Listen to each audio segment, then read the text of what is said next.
कुण्डली च मकरन्दरसानुवित्तजनकारगीतनिनदैः सह सेवनाय निर्यात्युपान्तसरसी कमलोदरेभ्यः शेषाद्रिशेखर विभो तव सुप्रभातम्।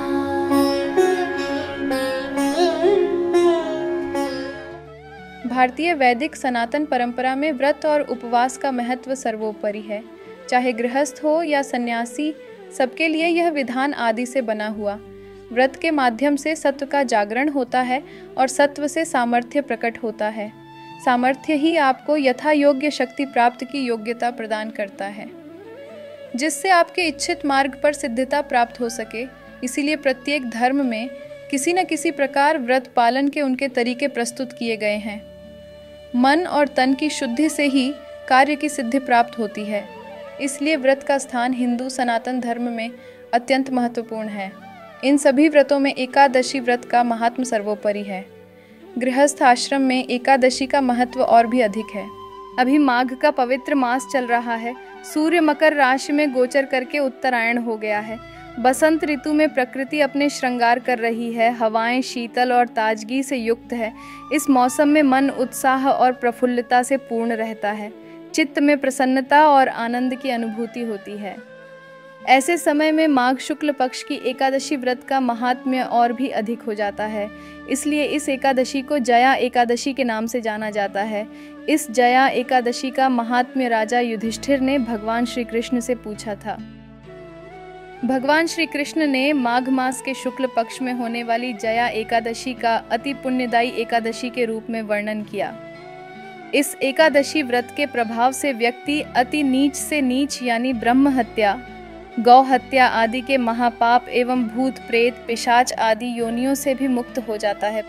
भगवान श्री कृष्ण कहते हैं, हे राजन, अब मैं आपको जया एकादशी से जुड़ी एक कथा सुनाता हूँ। स्वर्गलोक में देवताओं के राजा इंद्र बहुत ही सुखपूर्वक अपने काल का निर्वहन कर रहे थे। एक दिन स्वर्ग के राजा देवराज इंद्र के मन में संगीत गायन और नृत्य को सुनने और देखने की इच्छा हुई। इस हेतु स्वर्ग के नंदन वन में सभी सुर मर्मज्ञों सहित गंधर्व और अप्सराओं को बुलाया गया और इस सांस्कृतिक कार्यक्रम का आरंभ हुआ, जिसमें अतिथि के रूप में देवता, सिद्ध संत और दिव्य पुरुष भी बुलाए गए थे। सभी पुरुष गंधर्व गायन कर रहे थे और गंधर्व कन्याएं नृत्य प्रस्तुत कर रही थीं। सभा में माल्यवान नामक एक गंधर्व का गायन और पुष्पवती नामक गंधर्व कन्या का नृत्य चल रहा था। इसी बीच पुष्यवती की नज़र जैसे ही माल्यवान पर पड़ी, वह उस पर मोहित हो गई। पुष्यवती सभा की मर्यादा को भूलकर ऐसा नृत्य करने लगी कि माल्यवान उसकी ओर आकर्षित हो।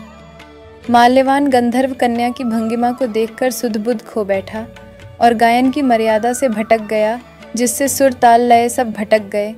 वह एकटक उसी को देखता रहा।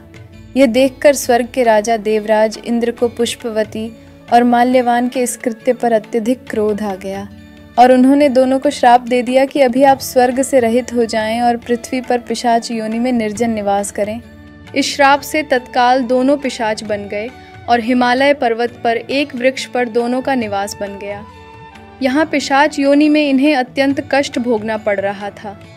गंध, रस तथा स्पर्श आदि कुछ स्वीकार करने या प्राप्त होने पर भी इनको ग्रहण नहीं हो सकता था। भूख, प्यास और व्याकुलता ही उनका जीवन हो गया। वहाँ उनको महान दुख मिल रहे थे।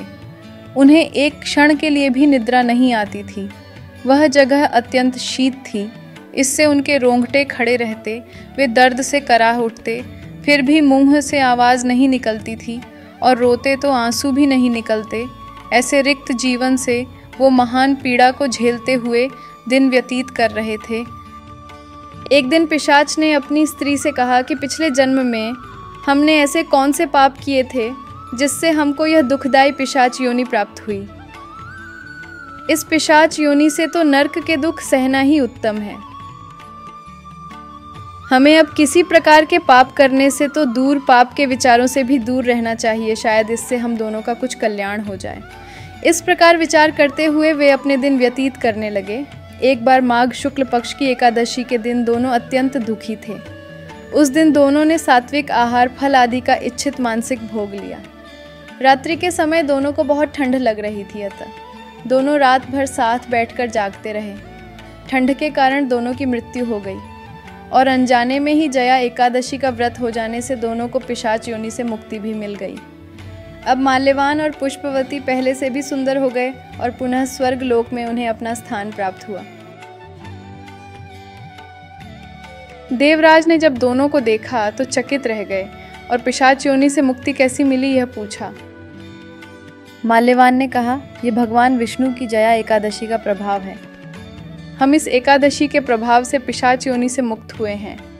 इंद्र इससे अति प्रसन्न हुए और कहा कि आप जगदीश्वर के भक्त हैं, इसलिए आप अब से मेरे लिए आदरणीय हैं। आप स्वर्ग में आनंद पूर्वक विहार करें। कथा सुनाकर भगवान श्री कृष्ण ने यह बताया कि जया एकादशी के दिन जगपति जगदीश्वर भगवान विष्णु की पूजा करनी चाहिए।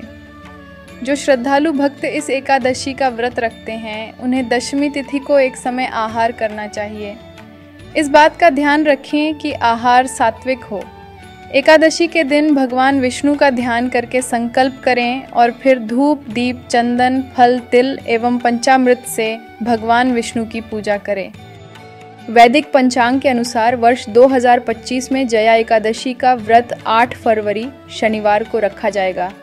एकादशी तिथि 7 फरवरी को रात 9:26 से शुरू होकर 8 फरवरी को रात 8:15 तक रहेगी। व्रत पारण का समय 9 फरवरी 2025 सुबह 7:04 से सुबह 9:17 के बीच रहेगा। टॉक एंड हील के इस सत्र में आज बस इतना ही। आपका दिन शुभ और मंगलमय हो। अगले सत्र में फिर मिलेंगे। धन्यवाद। जुड़े रहें टॉक एंड हील के साथ।